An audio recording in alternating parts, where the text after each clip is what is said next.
are here at the Interblock booth with the CEO of Interblock, John Connelly. And before we talk about your company, John, two comments. Number one, wow, what a great booth. Thank you. The progress of Interblock is evident simply by looking at the booth and comparing it to what it has been in previous years. Obviously, this is a company that's growing very ambitiously. The second thing we'd like to say is thank you very much for Interblock being a sponsor of our at-booth interviews and the news section of our website for G2E. And we hope that it gets the kind of traffic that your sponsorship deserves. Now to begin, we'll just simply tell us a little bit about Interblock, who you are and where you hope to go. Absolutely. So as many people may know, Interblock is one of the world leaders in electronic table games. It's our primary focus as a company. Unlike many other companies, I think, at the show, we are more focused on one particular segment of the gaming industry, which allows us to really target and focus our innovation and R&D efforts into expanding what we believe is a growing segment within the casino floor. On top of that, Interblock at the show you can see, which thank you for your comment, we're investing heavily on not only our core ETG products, but the environment by which our products reside. And I'm sure we'll talk later about the Pulse, but getting some great feedback on that as well from the industry. Okay, great. Talk about the environment, and you're right. You know, you've got that Interblock red and black, which the world already recognizes. And tell us a little bit about the environment you're creating. Yeah, I think, both organically inside the company, very fortunate to be associated with Interblock, as you pointed out. The brand's world-renowned, known for innovation, for technology. So having that foundation to build from makes my job a lot easier. So what we've done this year is we've really expanded that. We've opened several new markets, whether it be in Sydney, Australia, opened an office, Latin America, more aggressive in North America with our infrastructure, but then really taken our product line, increased the amount of R&D resources, expanded our product offering to other forms of traditional table games, and then on top of that, wrap that with an environment that you see outside in the booth called the Pulse Arena, where we feel, as you and I have talked in the past, Frank, is that a lot of the players today are walking past the traditional casino floor. They're walking to the restaurants, to the shows, to the pool, to the nightclubs. But they aren't as much inclined to come on the casino floor. There's something missing. And in many conversations I've had over the years with operators, everyone's trying to find that solution. And we think we may have at least found a portion of it.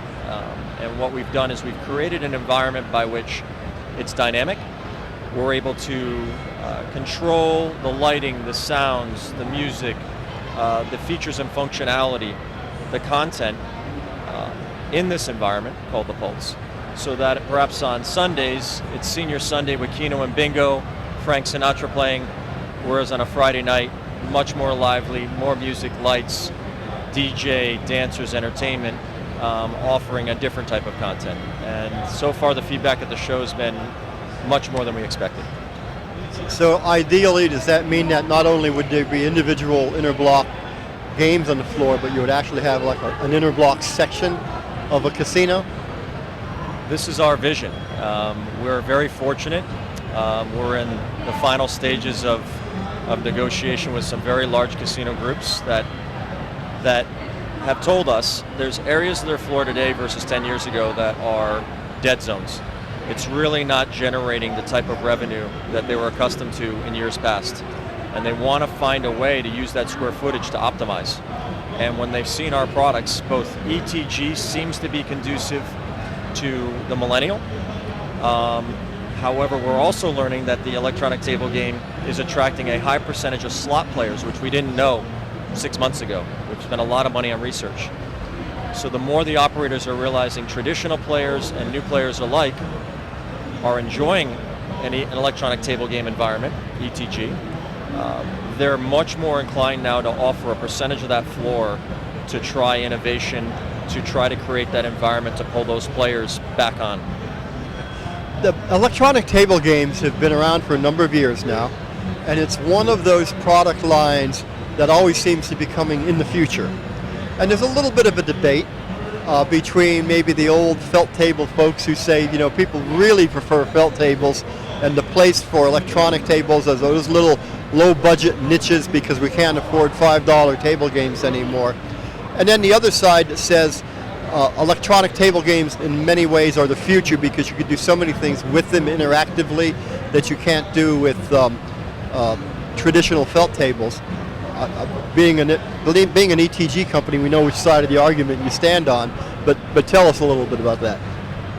I think a fair analogy would be, do you expect in the future paper forms of media to exist forever?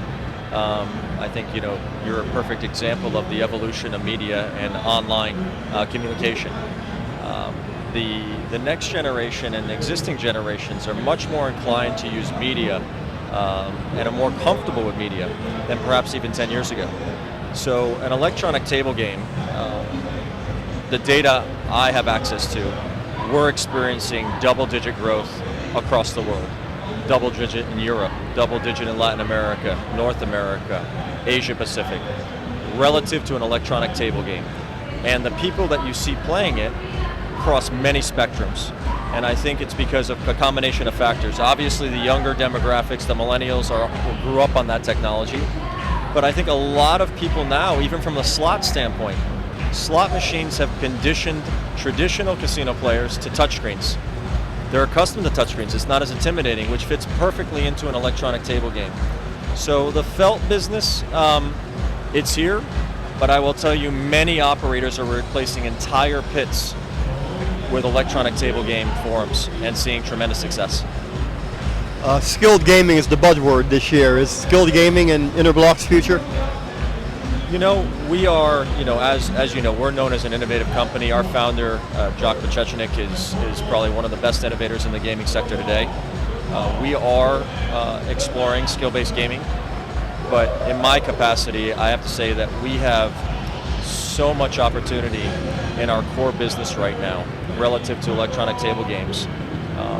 We're heads down, very focused on executing and delivering the best quality, highest performing products from an ETG perspective in the world, and we'll continue to do so, and we'll continue to innovate as well. John, we're going to head out in a couple of minutes, and we're going to be on the floor and let your folks demo a couple of the products that they're most proud of. One last question, looking out, taking your crystal ball out, what will the industry and what will Interblock look like 3 to 5 years out? Wow, that's a great question.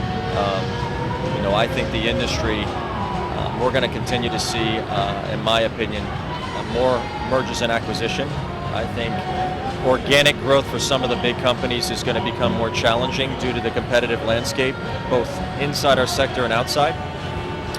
But I think what's more likely going to happen is that innovative new products, smaller tier companies, are really going to have amazing opportunities to grow. When there's such a consolidation, it really opens the door for new ideas, new concepts to take hold, and it doesn't take much to really resonate on revenue. As far as Interblock goes, I think we're very well positioned.